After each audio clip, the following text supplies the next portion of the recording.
Hello. Hi, how's it going? So a lot of people in here know me. If you don't know me in person, chances are pretty good that I have said either very kind or horribly rude things about your pull request. I am cashed out on GitHub and Twitter and all of those things. I get the good fortune of interacting with many of you online, and as I always try to do when I get a chance to speak at SaltConf or anywhere else, the first thing I want to do is thank you so much for all of your work that you do on Salt.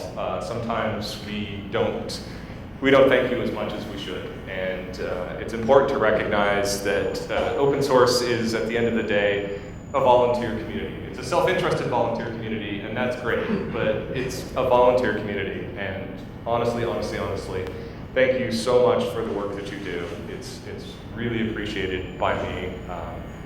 So often, I get assigned to fix a bug, and I put it off, and then I come in the next day, and one of you have done it, and that totally makes my day. So thank you for all of the work that you do. It's really, really appreciated. So I'm the senior core engineer at Salt. I work on primarily core engineering problems, which means I don't actually get out into the space of this talk all that much, because typically I'm working on like transport or pillar or things of that nature.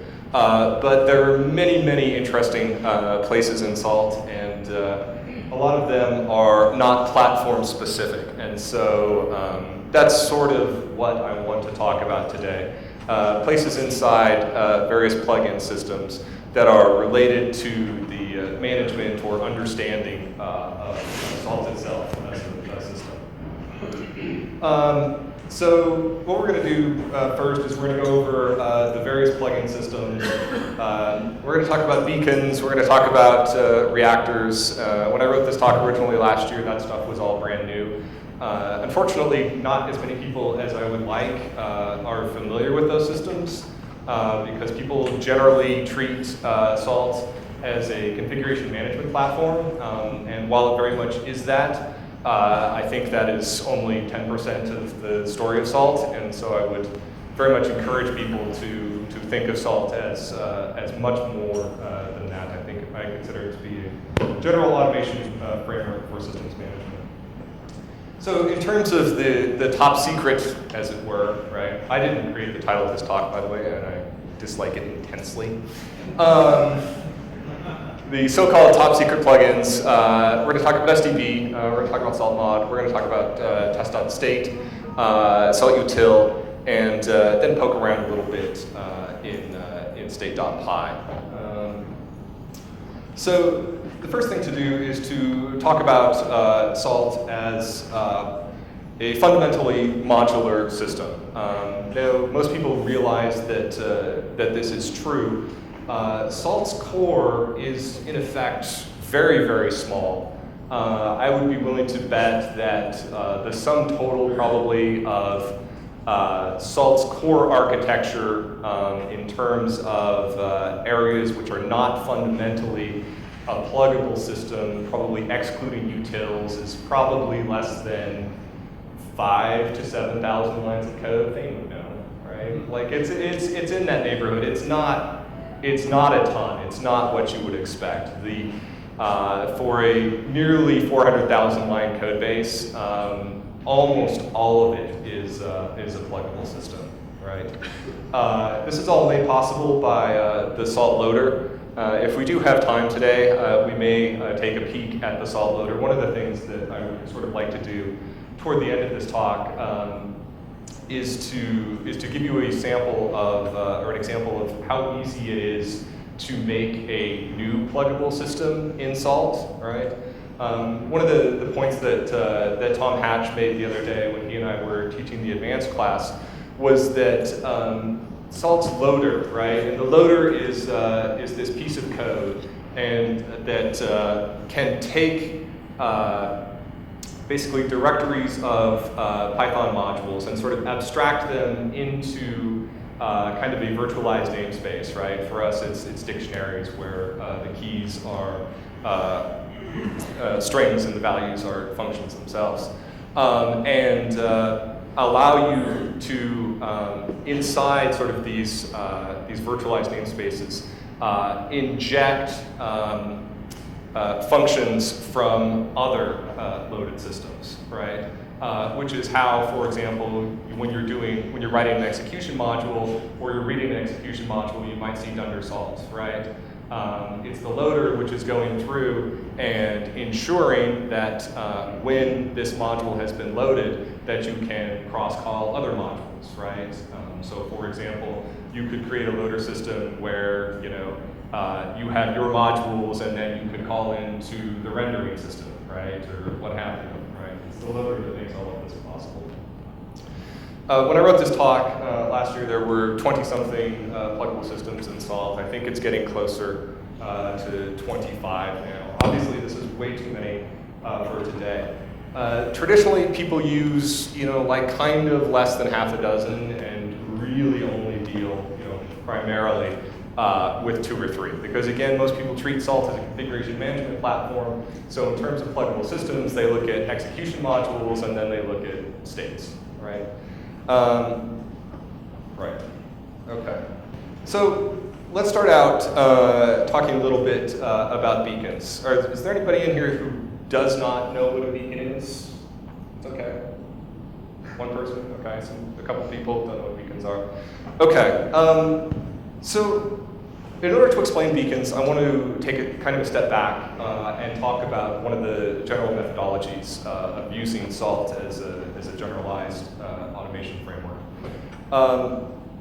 Salt, as you probably heard a number of people talk about, has this idea of an event bus, right?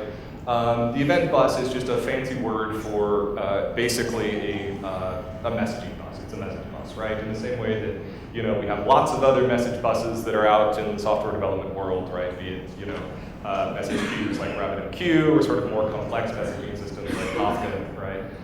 It's basically the idea that we can create persistent network connections between machines, and that we can pass messages along that bus for those machines to react to and respond to. One of the ways that we think about Salt as a generalized framework is this idea of event-driven infrastructure, right? The idea that we can create relationships between masters and minions, that we can push events across the bus, right?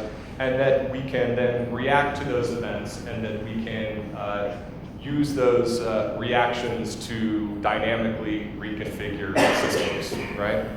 So beacons is a part of that strategy, okay? So simply put, a beacon is a piece of code that you can run. It's a pluggable system, and I'll show you one in just a minute, that runs in the minion on a loop, right? It does a very simple sort of check, and then it may or may not put an event on the bus, right, that can be sent and potentially responded to. So, can everybody see that okay? Do we need to change that to the white background, or are we good? White is better. White is better? Yes? Yeah. Okay. Let me see if I can do that.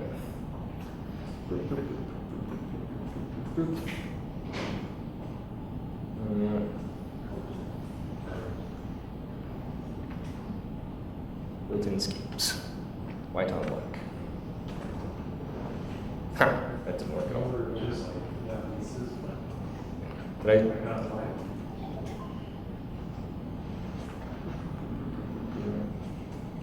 White on black. Yeah. How about black on white? There we go. Better? Okay. So let me give you an example of how beacons are written. I'll give you a really easy example, something like load.py, right? So in all of our pluggable systems in Salt, we have a Dunder virtual function. Dunder Virtual is used to determine whether or not a particular plugin should be loaded on that particular system, right? Because clearly some plugins maybe use some sort of external third-party Python library, and maybe that's not available on your system. And if it wasn't, and you tried to run it, obviously you would stack trace everywhere. Okay. So when you're writing a plugin, be it a state module or an execution module or what have you, it's a best practice to include a Dunder Virtual function, right? Dunder Virtual should return either false, right? Or it should return a string, right? Typically something called Dunder Virtual name, right? Which is what it would be called inside the loader. Let me scroll down here. To write a beacon, it's very simple, right? You drop the file here in this beacons directory, and you need to give it a function with the name of beacon, right? And you need to pass that a config. That config will be specified from the beacon, basically the beacon config dictionary in the minion configuration. Here's an example of what that looks like, right? So this, in order to enable this beacon, all you would do is you would drop something similar to this inside your minion config, right? It's basically an options dictionary. And then you basically just write pure Python, right? The point of this being, right, at the end of the day, if you return something from this beacon, it will be put onto the event bus, okay? Right? Does that make sense? So in this case, obviously, we're just like looking at load averages and so on and so forth, and if we're within some sort of threshold, then we fire an event, okay? So, probably the next question to ask is, okay, so I've got these beacons, right, and they're firing these events, and that's all fine and good. What can I do with that, right? Is everybody here familiar with the salt reactor, which is sort of like the other side of this paradigm, right? So that's the traditional pairing here, right? Is that beacons are firing events, right? Indicating sort of the near real-time state of the system. Those events are being fired, and then a reactor can react to them, so on and so forth, right? Any questions about beacons or what they are, what they do, so on and so forth? How much load? Yeah, actually, that's a really good point. As it sits right now, beacons should be as non-blocking as possible. If you block in a beacon, you will block the main minion thread, which is bad. The main minion method, I'm sorry, which is bad, right? So beacons should be as lightweight as possible. That is an issue that needs to be fixed, but has not. Let's say we have 1,000 of hosts, or maybe 100 hosts, and we have a beacon that's supposed to be utilization every minute. Do we need to increase the worker thread, for instance? Or like, would you need to increase worker threads to handle that? Yeah. I wouldn't anticipate that you would, because the only case where a worker on the upstream or the master side is going to incur some load is if, for example, a reactor matches that, and then some like heavy event or some heavy task gets fired off. Simply the fact that an event is being passed upstream to the master shouldn't really be too much of a concern in terms of load. Yeah, of course. Yes.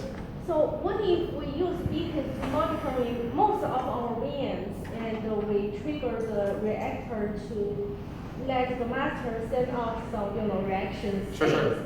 Will that give the master some performance load, burden, or will that affect the master's? What is the best practice range you suggest? Yeah, it's really the same answer to the question that was just asked, right? Which is that simply the processing of those events on the master side should be reasonably lightweight, right?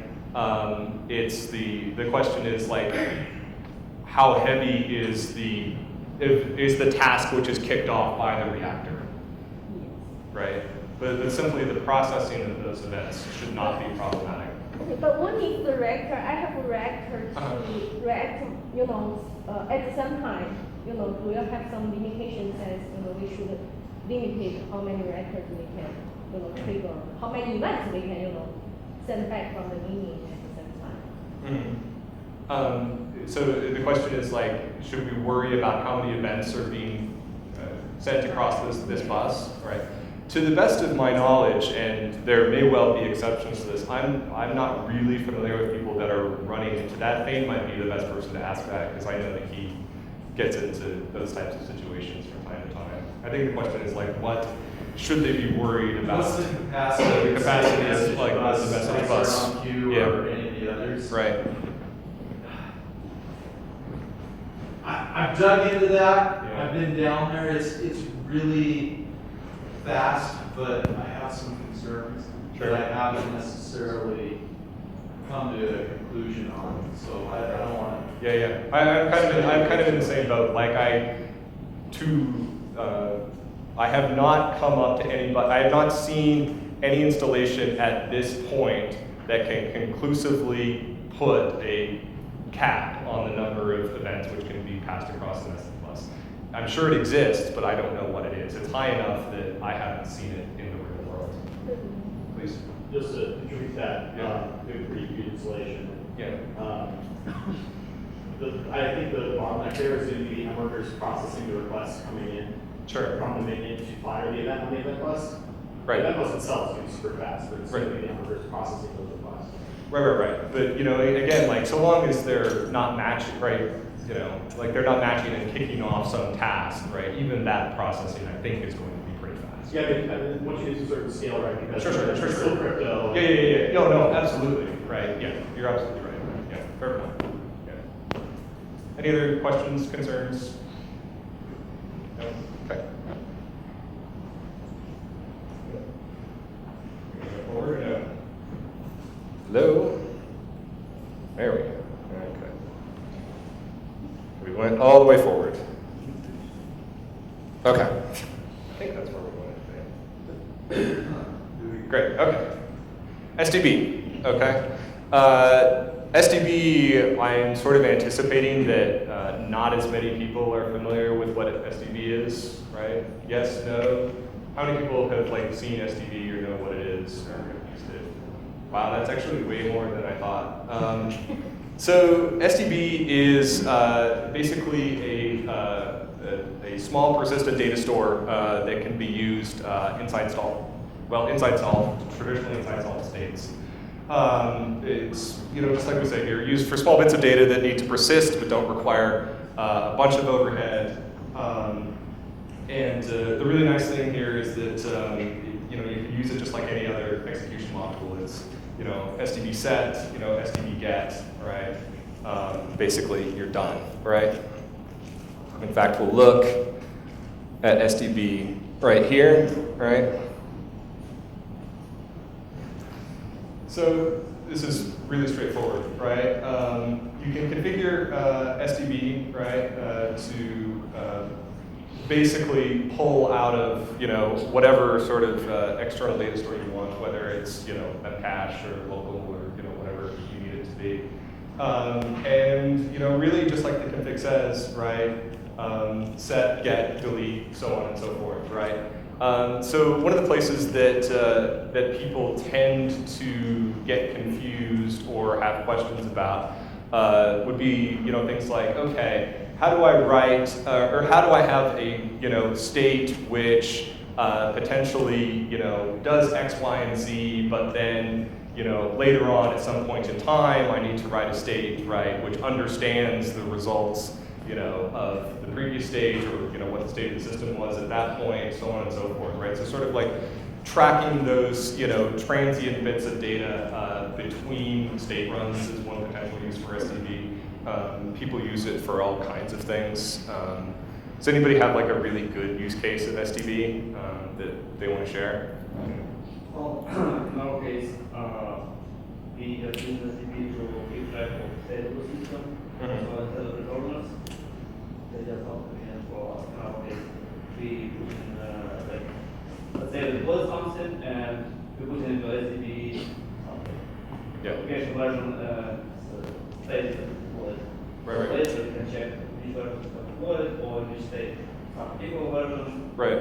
Or Yeah. opposite version, something like that. Right, that's a really common use case is the idea, because right now, like we have the typical, Salt job cache, right? And we store basically, the results of the job specifically. But sometimes you maybe want to store like external metadata, right, about that job in SDBs. MetaState because Yeah, and metastates. you know, just some simple thing. Right, yeah. So like storing metadata about a job, right, as it progresses, or sort of like post job is a wonderful use case. Yeah, Jason. I've been thinking about putting a hook, the HashiCorp vault for secret management via SDB. Is that the right system I should be looking at? It depends on. Yeah, I would look at it. Yeah, I think it could be good because, you're just concerns about gets and sets, right? Yeah, perfect system for that. I think. Yeah, Eric. I've been talking with someone the other day about using it in place of pillar for performance, so that the main doesn't have to wait on the master to compile and then send the flow data over. Right. We're talking about improving the speed of something like SDB as an alternative. Right. Yeah, I think that's a really wonderful use case because pillar retrieval is exceedingly expensive. Right. What's the same installation where I'm moving away from pillars because I want to use treatment storage plus the pillars we right now you cannot rely on minion names, so you cannot filter out data in pillar by minion names, so Right. ended up doing also configuration from pillar to each minion and Right. it's not good. Yeah, and not to go completely crazy, but I would totally love to see a pull request for encrypted SDB because I think a lot of people would find that. Well, there's already developed old for it. Yeah. If you want to use a third-party system, then I would like to do it natively. I think that would be great. Also, Yeah. Right. Please. So is the SDB, is that the master has it in all the means to get at that data, or is it? No. This is think of it exactly as a data store which is called via an execution module, right? So the execution module is your hook in and out, right? And then you configure, the actual data store itself, right, in the minion config, right, for SDB to actually be pulling from. Okay. Right. Yeah. Make sense? Cool. Okay. Hilarious. I love how that just freezes. Okay. So this is this session is kind of way too short, but I really want to talk a little bit about this because many people know, nobody in here doesn't know test.ping, right? Everybody knows test.ping. It's our hello world, right? But I think that for anybody trying to learn configuration management, specifically Salt's configuration management, one of the most challenging problems that's out there is how do you understand the requisite system, right? We all know what I mean when I'm talking about requisites, right? This is requires and all of this stuff, right? And what I see way too often is people learning this by destroying, their laptop or because that's easy to do. But very few people understand that we actually, in addition to having a test execution module, which does many fun things Fibonacci and all sorts of stuff, we actually have a test state which you can use to model requisites, right? Let me show it to you because it's really cool. Oops.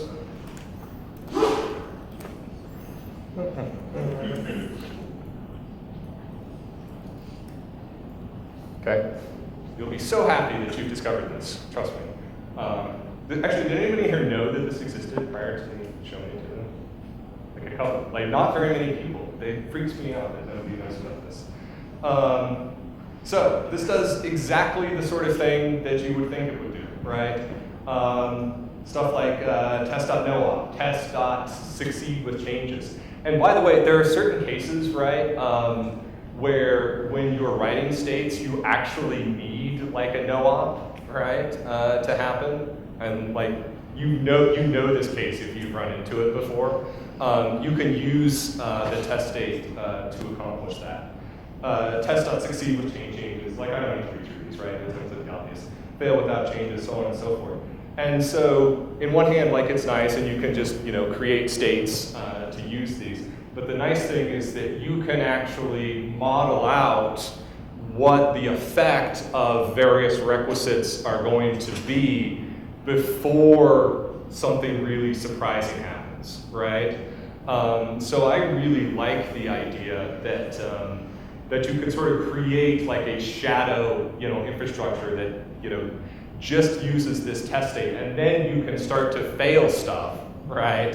And go, oh, okay, I failed my memcache deployment, right? Like, let's actually do this, fake state run and find out exactly what else is going to fail to deploy. Because anybody who's built like a complex, requisite chain understands that at a certain point, it's really hard to model in your head exactly what's going to happen, especially as you, get further and further down these chains.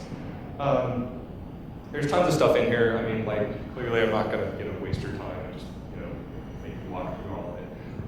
But, you use it just like you would any other state, right? So it's exceedingly handy. We'll use it as a single list for recorders. So, like, using Butterfly for Salt, and we don't want to go to the same recorders, we want some database or whatever, so we just do this proceed without changes. Right. Some URL here, generate in data and assume it. Right.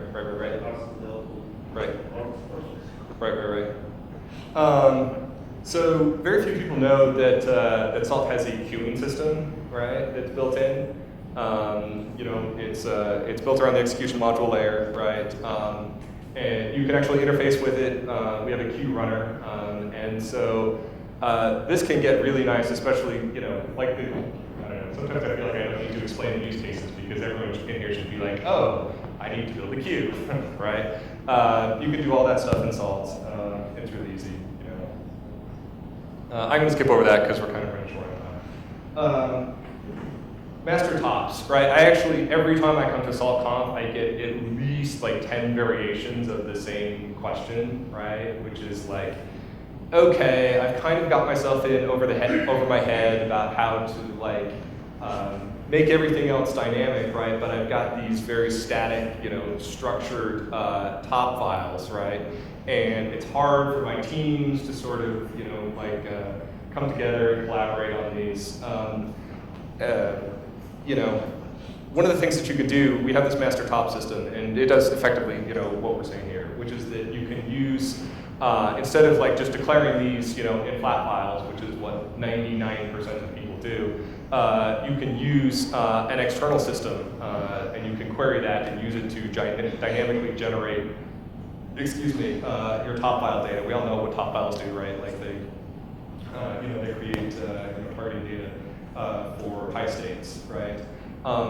And this is a really important point because this is one of those pluggable systems where most of the time we get like a contribution for something to MasterTops that's kind of genericized from somebody's like use case, and they're just like, this is generic enough that I'm going to contribute it upstream. So you can use the MasterTops systems that we ship. I think we have a database on a couple other ones. But 9 times out of 10, this is something where somebody builds their own system to do queries in exactly the way they want to do them, so on and so forth. Yeah.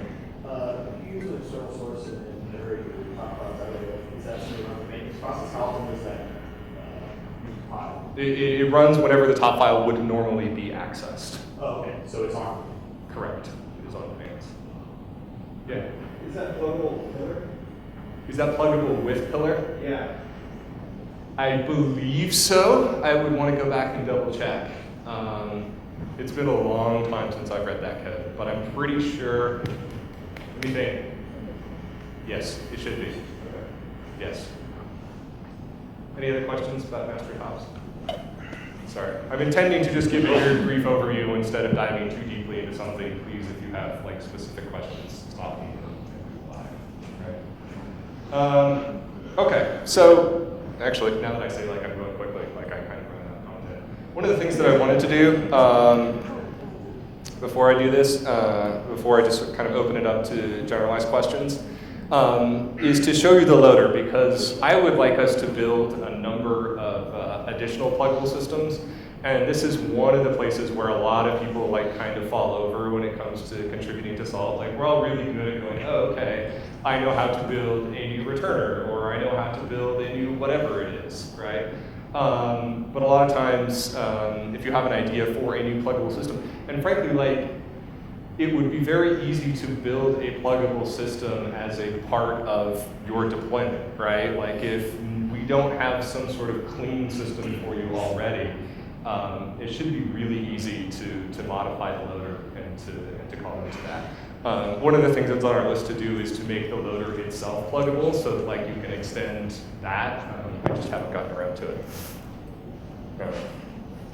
So what I want to do here is give you an example. If like you like computers at all, and I know some of you do, you should totally read this code, because this is like some of my favorite code in Salt. It's really fantastic. It's really, really good, I think. I mean,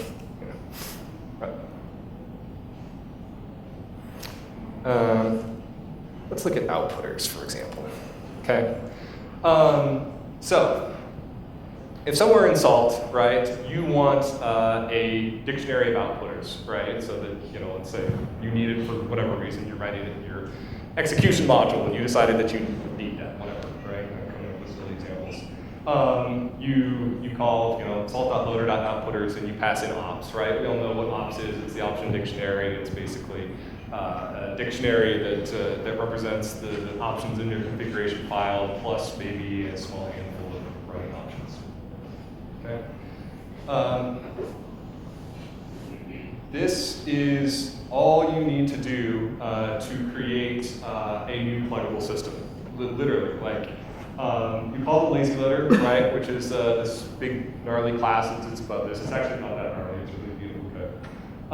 And you give it an argument of some module dirs, right? When you pass the function module dirs in.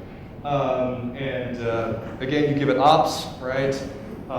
You tell it what you want, what directories you want to search, right?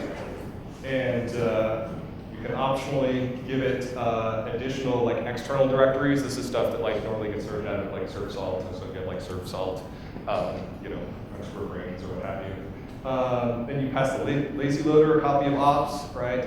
And you give it a tag to for the lazy loader to represent internally what your pluggable system is, right?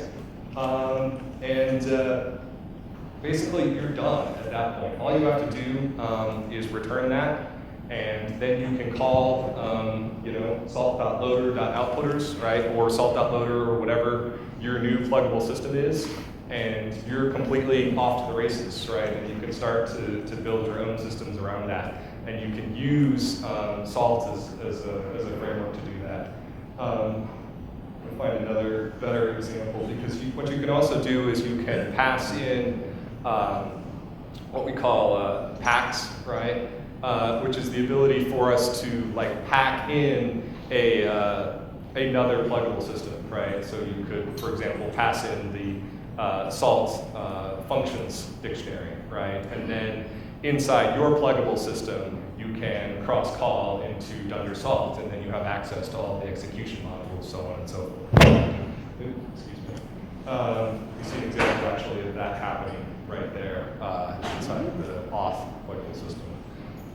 So I won't get too heavy into that, but only to stress that that building your own pluggable system inside Salt is extremely trivial. It's literally basically a line of code, effectively, right?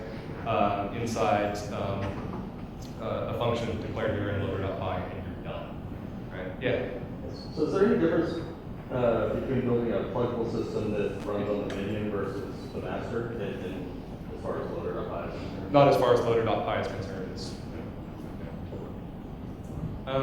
Any other questions, either about the loader? We have just like a minute or two, just about the loader, or any other questions about Salt that you'd like to have answered or discussed? If not, I will give you a couple extra minutes to go have some coffee and enjoy yourself. And please come up and ask any questions that you like. Thank you for coming by.